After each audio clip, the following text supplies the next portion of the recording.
مجبور زینب لاشیں بھراتے، مجبور زینب لاشیں بھراتے، ہے جا نہ سکدی اور دفنا نہ سکدی، مجبور زینب لاشیں بھراتے، مجبور زینب لاشیں بھراتے۔ بسم اللہ الرحمن الرحیم، الحمدللہ الفرد الصمد لم یلد ولم یولد، الصلاة والسلام علی اول العدد صاحب الابد خاتم العمد سیدنا و مولانا ابی القاسم محمد۔ سامعین و ناظرین گرامی قدر، ایام اضحیٰ ہیں، سب کربلا والوں کی یاد میں مجالس برپا کر رہے ہیں، ہر طرف نوحہ و ماتم کی صدائیں قلب عالم کو پارا پارا کر رہی ہیں، ہر انسان اس واقعے کی طرف متوجہ ہے جو 1400 سال قبل کرب و بلا میں واقع ہوا۔ صادق آل محمد کا فرمان ہے، اذا اراد اللہ بعبد خیرا جعل فی قلبہ محبت الحسین، جب اللہ کسی بندے سے خیر کا ارادہ کرتا ہے تو اس کے دل میں محبت حسین کو ڈال دیتا ہے۔ یہ حسین سے محبت ہی تو ہے۔ کہیں ماتم کی صدائیں، کہیں باوفا اصحاب حسین کا تذکرہ، کہیں عباس علمدار کی گفتگو، کہیں شبیہ مصطفیٰ کا تذکرہ، کہیں اصغر بشیر کی یاد۔ آج میں نے کربلا کی اس ہستی کا ذکر کرنا ہے جو حیدر کرار، باب الدین، لسان اللہ، ید اللہ، وجہ اللہ، صراط المستقیم، صدیق اکبر، فاروق اعظم، یاسف الدین، مولا المومنین، امام المتقین، غالب علی کل غالب، علی ابن ابی طالب کی دختر کبریٰ حضرت زینب سلام اللہ علیہا ہیں۔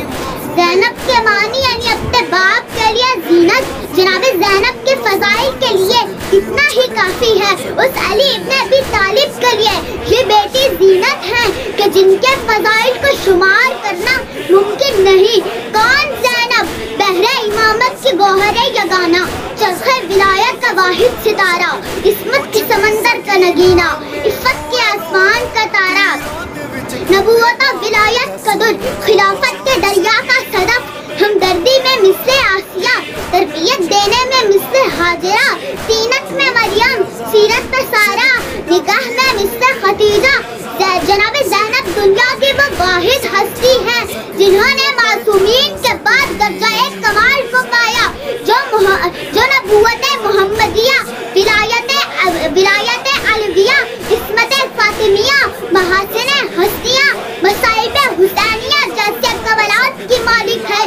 حزب النصر بھی ایسا، نانا سردار انبیاء، نانی ملکہ بدخا، بابا سید اوسیا، ماں حورا کی ملکہ، بھائی جوان سردارانے جوانانے جنت، القباس بھی ایسے کہ کمالات زینبیہ کی عکاسی کرتے ہیں۔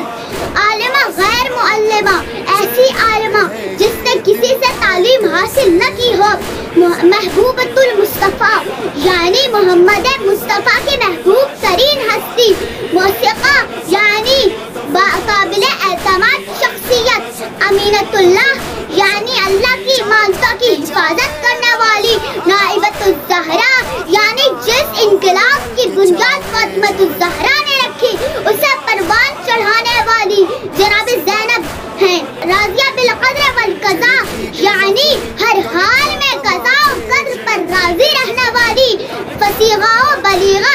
یہی وجہ ہے جب بی بی نے کوفہ و شام میں خطبے دیے تو لوگوں کو گمان ہونے لگا علی آ گئے، علی آ گئے۔ شریکت الحسین، مدینہ سے لے کر مدینہ واپس جانے تک جناب زینب قیام حسینی میں شامل رہی۔ کربلا میں حسین نے نانا قربانی دے کر نانا کے دین کو بچایا، وہاں زینب نے کوفہ شام ننگے سر خطبے دے کر اپنے بھائی مظلوم کربلا کے مقصد کو لوگوں پر واضح کیا۔ کربلا میں حسین نے باپ کا کردار ادا کیا تو زینب نے ماں کا۔ المختصر اپنی گفتگو کو سمیٹتے ہوئے چند جملے مصائب کے بس عزاداروں، آخری گفتگو تمام ہوئی۔ بہن نے بھائی سے پوچھا، بھیا آخری گفتگو کا کیا نتیجہ ہوا؟ بھائی نے نہ جانے مظلوم کربلا نے کس طرح یہ جملے ادا کیے ہوں گے۔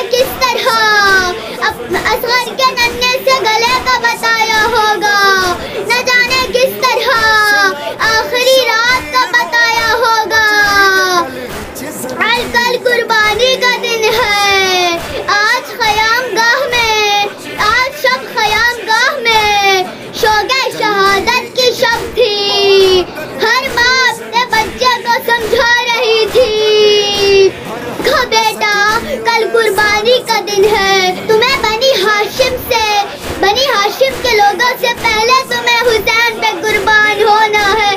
وہی ثانیہ زہرا اپنے گود کے بالوں کو بٹھا کر فرما رہی تھی، دیکھو بیٹا کل قربانی کا دن ہے، تمہیں حسین کے بیٹوں سے پہلے حسین پہ قربان ہونا ہے۔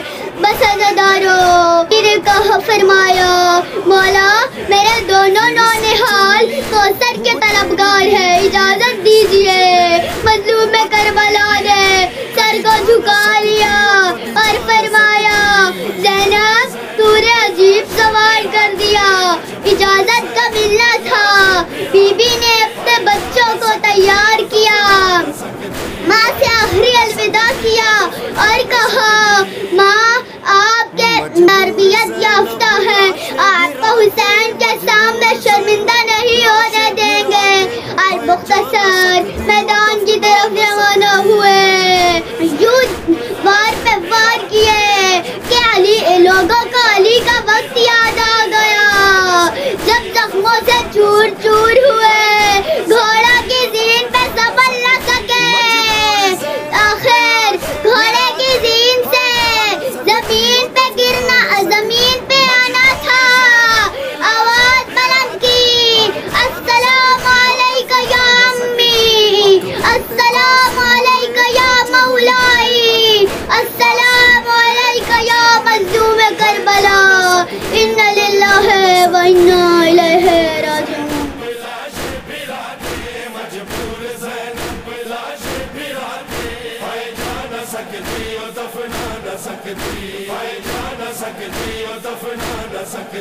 پتھراں دے وچ اے ویراں دا